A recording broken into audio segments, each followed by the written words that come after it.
بہن کے ساتھ بھی رشتہ ہے، باپ کے ساتھ بھی رشتہ ہے، بیٹی کے ساتھ بھی رشتہ ہے، لیکن الہ العالمین نے ماں کو بہت بلند مقام عطا فرمایا ہے۔ الہ العالمین ارشاد فرماتا ہے وَوَصَّيْنَا الْإِنسَانَ بِوَالِدَيْهِ إِحْسَانًا، اور ہم نے انسان کو اپنے والدین کے ساتھ حسن سلوک کی نصیحت کی۔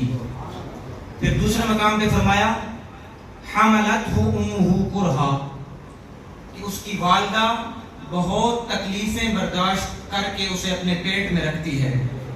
پھر فرمایا وَوَضَعَتْهُ كُرْهًا، اور پھر بڑی تکالیف اور مصیبتیں برداشت کر کے بچے کو جنم دیتی ہے۔ تو علماء فرماتے ہیں کہ الہ العالمین نے 3 دفعہ ماں کا ذکر کر کے ماں کی عظمت کو بیان فرمایا۔ پہلی دفعہ فرمایا وَوَصَّيْنَا الْإِنسَانَ بِوَالِدَيْهِ إِحْسَانًا، پھر فرمایا حَمَلَتْهُ أُمُّهُ كُرْهًا، کہ ماں بڑی تکلیفیں اور بڑی مصیبتیں برداشت کر کے بچے کو پیٹ میں رکھتی ہے۔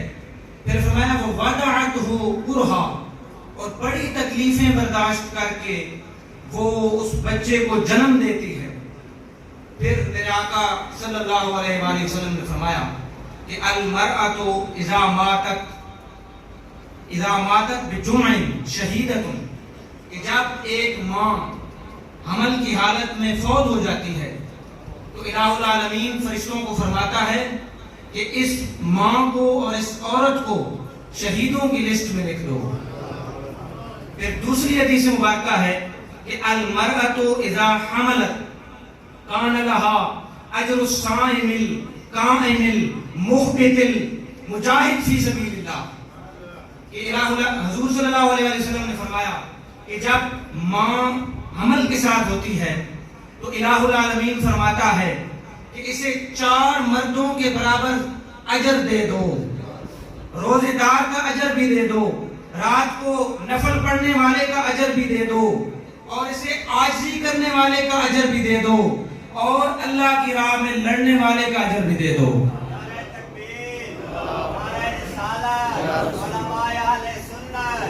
حاضرین، اس سے بڑھ کر ماں کا مقام اور شان کیا ہو سکتا ہے کہ اللہ رب العزت 4 مردوں کے برابر اس کو مقام عطا کرتا ہے، اور 4 ایسے مرد کہ جو رات کو نفل پڑھنے والا، روزہ رکھنے والا، عاجزی کرنے والا، اور چوتھا اللہ کی راہ میں جہاد کرنے والے کے برابر ایک حاملہ ماں کو اللہ رب العزت مقام عطا فرماتا ہے۔ پھر اگلی حدیث مبارکہ ہے کہ حضور صلی اللہ علیہ وآلہ وسلم نے فرمایا کہ جب عورت اپنے بچے کو دودھ پلاتی ہے تو ہر ایک گھونٹ کے بدلے اس عورت کو ایک جان کو زندہ کرنے کا ثواب عطا کیا جاتا ہے۔ تو بہت بڑی شان ہے والدہ کی۔ پھر جناب عیسیٰ علیہ السلام کو الہ العالمین نے بغیر باپ کے پیدا فرمایا۔ تمام حاضرین جانتے ہیں بغیر باپ کے پیدا فرمایا۔ لوگ حضرت مریم رضی اللہ تعالیٰ علیہ السلام کی خدمت میں حاضر ہو گئے کہ اے بی بی، آپ تو بہت نیک تھیں، بہت پرہیزگار تھیں، بہت اعلیٰ خاندان سے تعلق رکھتی تھی، یہ آپ نے کیا کیا؟ یہ بچہ کہاں سے آیا ہے؟ تو حضرت مریم فرماتی ہیں کہ میری برات میں خود نہیں دوں گی، بلکہ میری برات یہ بچہ دے گا۔ پہلے تو لوگوں نے مذاق سمجھا، لیکن جب انہوں نے دوبارہ کہا تو لوگ اس پنگھوڑے کی طرف گئے جہاں جناب عیسیٰ موجود تھے۔ ابھی بچپن کی حالت میں تھے، چند دنوں کے بچے تھے۔ عیسیٰ علیہ السلام نے پنگھوڑے میں کلام فرمایا انی عبداللہ، اے میری ماں پہ اعتراض کرنے والوں، میں اللہ کا بندہ ہوں۔ اتانی الکتاب وجعلنی نبیا، اللہ نے مجھے کتاب بھی عطا فرمائے گا اور مجھے نبوت بھی عطا فرمائے گا۔ اب کچھ لوگ کہتے ہیں کہ اللہ کے سوا کوئی غیب نہیں جانتا۔ حاضرین، ابھی پنگھوڑے میں ہیں، چند دن کے بچے ہیں، اور مستقبل کی خبر دے رہے ہیں کہ مجھے کتاب عطا کی جائے گی اور مجھے نبوت عطا کی جائے گی۔ اور آگے ہے وجعلنی مبارکن اینما کنت، اور جہاں جہاں بھی میں جاؤں گا وہاں وہاں اللہ رب العزت برکت نازل فرمائے گا۔ ایسا نہیں فرمایا کہ فلاں جگہ جاؤں گا تو برکت ہوگی. فرمایا جہاں جہاں میں جاؤں گا وہاں وہاں برکت ہوگی. پھر ایک اور آیت سے مزید وضاحت ہو جاتی ہے. سبحان الذی اسری بعبدہ لیلا من المسجد الحرام الی المسجد الاقصی. کہ پاک ہے وہ ذات جو اپنے بندے کو مسجد حرام سے مسجد اقصی تک لے گئی رات کے کچھ حصے میں. آگے ہے بارک الذی بارکنا حولہ.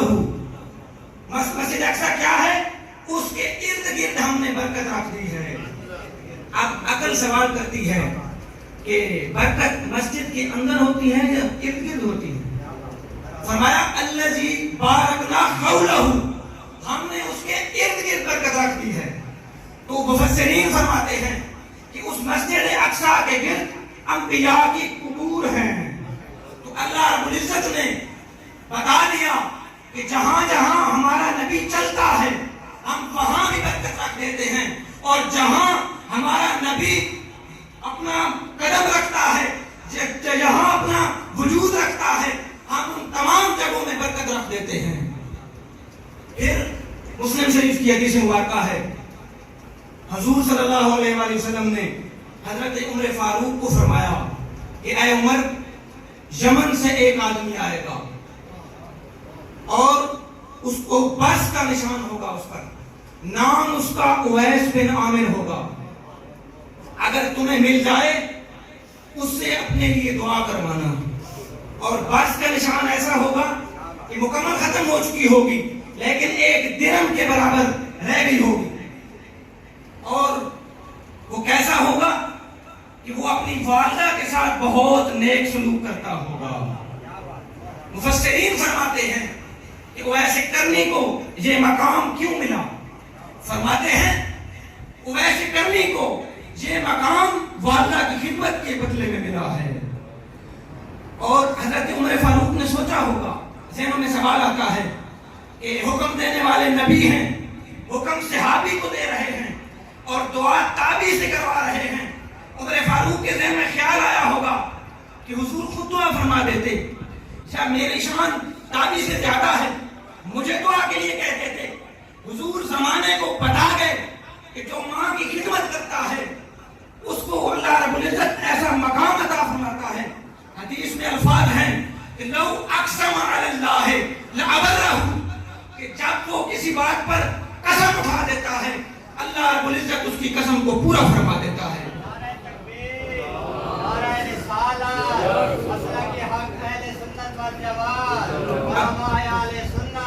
اب قسم سے کیا مراد ہے؟ قسم سے مراد یہ ہے کہ کوئی شخص حضرت اویس کی خدمت میں حاضر ہو اور حاضر ہو کر عرض کرے کہ حضرت میری اولاد نہیں ہو رہی، آپ دعا فرمائیں کہ میری اولاد ہو جائے. حضرت اویس فرمائیں کہ اللہ کی قسم رب نے تمہیں بیٹا عطا کر دیا.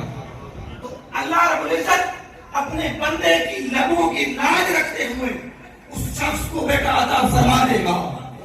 فرمایا لو اقسم علی اللہ لابرہ، کہ اگر وہ قسم اٹھا دے، اللہ رب العزت نے تقدیر میں لکھا نہ بھی ہو، اپنے پیارے کی لبوں کی لاج رکھتے ہوئے الہ العالمین اس کی دعا پوری فرما دیتا ہے.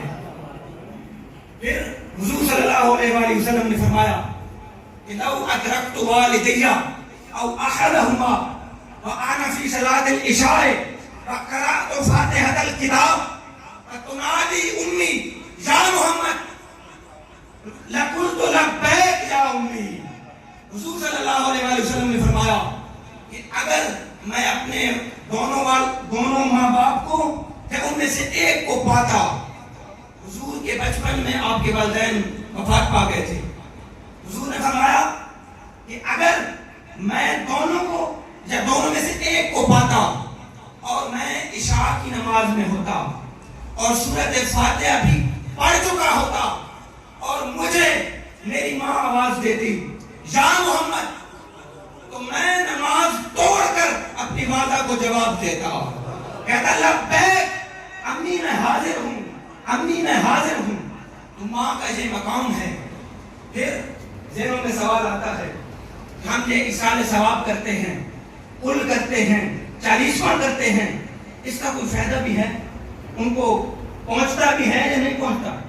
تو بخاری شریف کی حدیث ہے، ایک صحابی حاضر ہوئے، حضور صلی اللہ علیہ وآلہ وسلم کی محفل سجی ہے، ایک صحابی آ کے عرض کرتے ہیں یا رسول اللہ ان امی قد توفیت وانا غائب عنہا، یا رسول اللہ میری والدہ فوت ہو گئی ہے اور میں اس وقت ان کے پاس نہیں تھا، اَيَنْفَعُ شَيْءٌ إِن تَصَدَّقْتُ، یا رسول اللہ اگر میں اپنی والدہ کی طرف سے کوئی چیز صدقہ کروں تو کیا اس کو کوئی فائدہ ہوگا؟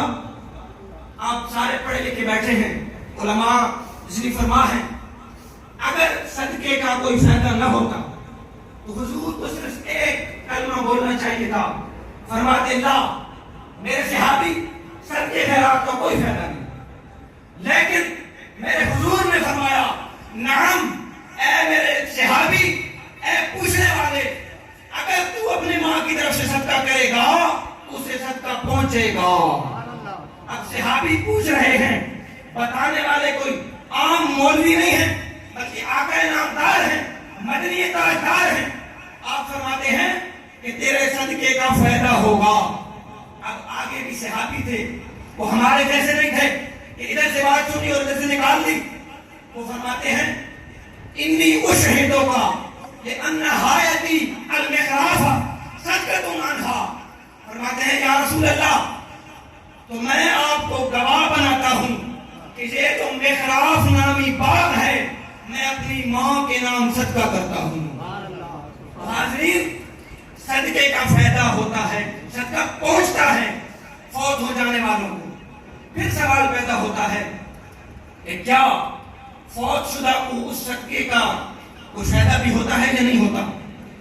تو مشکاہ شریف کی حدیث ہے کہ المیت فی قبرہ کالغریق المتغوث، کہ جب بندہ فوت ہو جاتا ہے تو قبر میں یوں ہوتا ہے جیسے ڈوبنے والا مدد مانگنے والا، مردہ فوت ہو جانے والا قبر میں یوں ہوتا ہے جیسے ڈوبنے والا مدد مانگ رہا ہو، اور وہ انتظار کر رہا ہوتا ہے کہ میری ماں مجھے کوئی چیز پڑھ کر بخشے، میرا والد میرے لیے دعا کرے، میرا دوست دعا کرے، میرا بھائی دعا کرے، اور جب اس کے اہل خانہ کی دعا اسے پہنچتی ہے تو الہ العالمین اس کی قبر میں پہاڑ جتنا ثواب داخل فرما دیتا ہے، اور مرنے والے کو سب سے بہتر اس کے اہل و عیال کی استغفار ہی ہے۔